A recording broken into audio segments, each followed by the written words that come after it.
Assalamualaikum warahmatullahi wabarakatuh. Selamat pagi. Hai mahasiswaku. Hari ini adalah pertemuan kedua. Kembali di sini Bu Susi akan menyampaikan materi di mata kuliah public speaking ini. Judul materi kita di pertemuan kedua adalah aplikasi retorika dalam public speaking. Oke, ada 3 bahasan mengenai aplikasi retorika dalam public speaking ini. Yang pertama, kita akan bahas mengenai definisi dari retorika itu sendiri. Kemudian, yang kedua, kita akan membahas mengenai teknik persuasif. Dan yang ketiga, kita akan bahas aplikasi retorika dalam public speaking. Sudah siap? Kita akan mulai. Yang pertama, apa itu retorika? Nah, retorika atau pidato biasanya didefinisikan sebagai sebuah kegiatan berbicara di depan umum untuk menyampaikan gagasan, pikiran, atau informasi serta tujuan dari pembicara kepada orang lain, audien, dengan cara lisan. Kemudian, setelah kalian memahami apa itu retorika, jadi di retorika itu sendiri itu adalah kegiatan berbicaranya di depan umum. Untuk apa ini? Untuk menyampaikan gagasan, menyampaikan pikiran, dan menyampaikan informasi serta tujuan dari pembicara kepada audien. Jadi ada tujuannya. Dia menyampaikan apa itu ada tujuannya. Oke, kita secara lisan kuncinya ya. Baiklah, kita beralih ke komunikasi persuasif. Komunikasi persuasif ini ditujukan untuk membujuk komunikan agar melakukan hal sebagaimana yang dikehendaki oleh komunikator. Persuasif sering digunakan dalam konteks komunikasi politik, kemudian dunia pemasaran, misalkan supaya audien membeli barang kita, politik supaya rakyat memilih kita, kemudian hingga dalam kehidupan sehari-hari dari manusia itu sendiri. Komunikasi persuasif adalah komunikasi yang dilakukan untuk mengubah konsep, ide, atau gagasan, perilaku seseorang, serta hubungan kegiatan antara komunikator dan komunikan agar perilaku dan penglihatan, pendengaran komunikan tadi dapat terpengaruhi. Ini adalah pendapat dari Bapak Bambang dan Nufian serta Erwin tahun 2020. Nah, dari sini kan kita jadinya tahu ya bahwa komunikasi persuasif ini bertujuannya untuk mengubah apa ini? Idenya orang supaya nurut sama kita, konsepnya orang supaya nurut sama kita, kemudian mengubah gagasan dari seseorang supaya nurut sama kita, menyetujui gagasan kita, kemudian perilaku seseorang sesuai dengan seperti kita inginkan. Itu adalah komunikasi persuasif. Nah, hal lain ada 7 teknik komunikasi persuasif.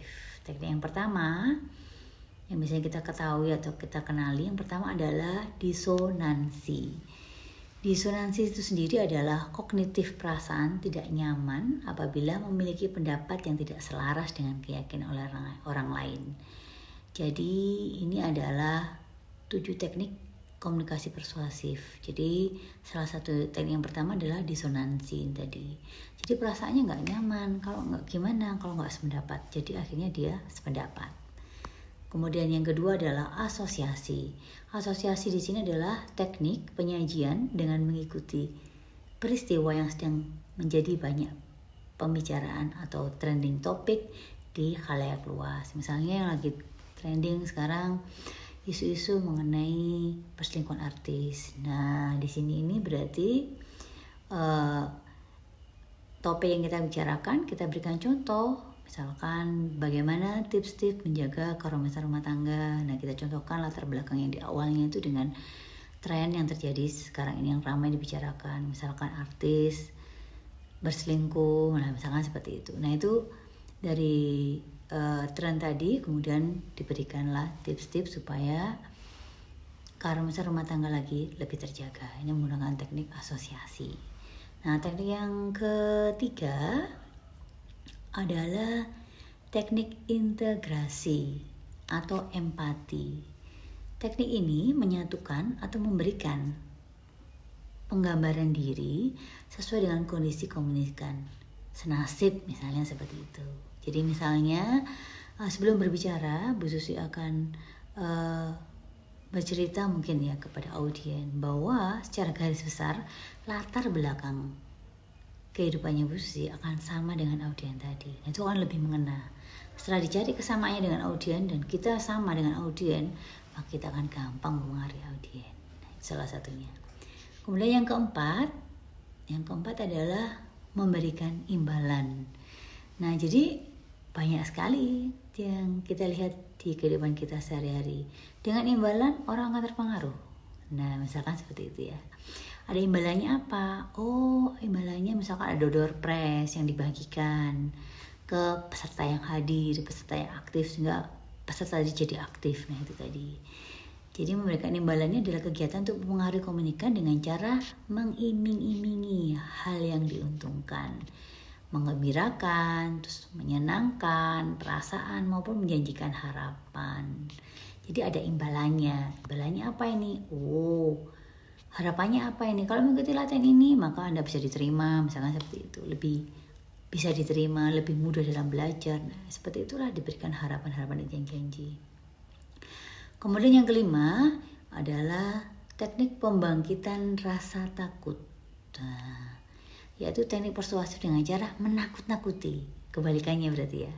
Salah satunya dengan adanya pemberian gambaran konsekuensi buruk yang mungkin saja terjadi. Misalnya nih seorang ibu menakut-nakuti anaknya. Ayo hati-hati, kamu nanti kalau tetap naik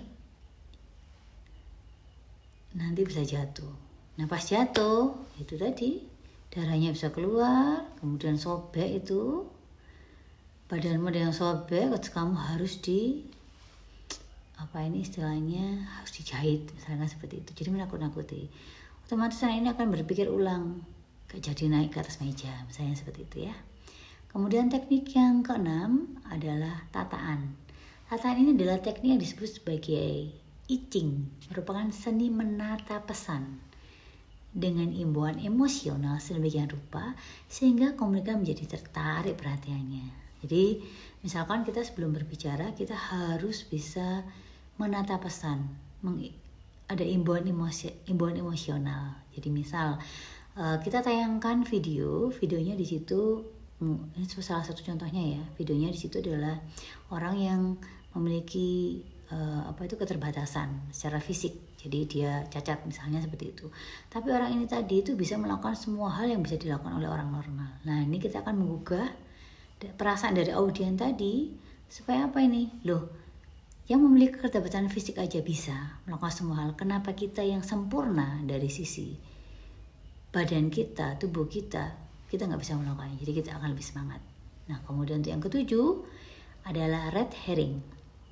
Red herring ini apa? Adalah teknik yang bertujuan untuk mengalihkan perhatian komunikan sehingga teralihkan dengan cerita lain. Nah, dalam buku atau film dikenal biasanya dengan plot twist. Misalkan drama Korea, nah itu banyak sekali plot twist yang terjadi nanti terungkapnya di tengah-tengah. Nah misalkan jadi itu menarik apa? Dia untuk terus menonton, kan penasaran kan? Nah plot twist satu disambung dengan plot twist yang kedua dan ketiga. Jadi tetap penasaran, akhirnya tetap sampai akhir menonton. Oke, cukup sekian dulu video untuk pertemuan kita yang kedua pada hari ini. Ibu cukupkan. Semoga yang Ibu sampaikan bermanfaat bagi kita semua. Terima kasih. Wassalamualaikum warahmatullahi wabarakatuh. Selamat pagi.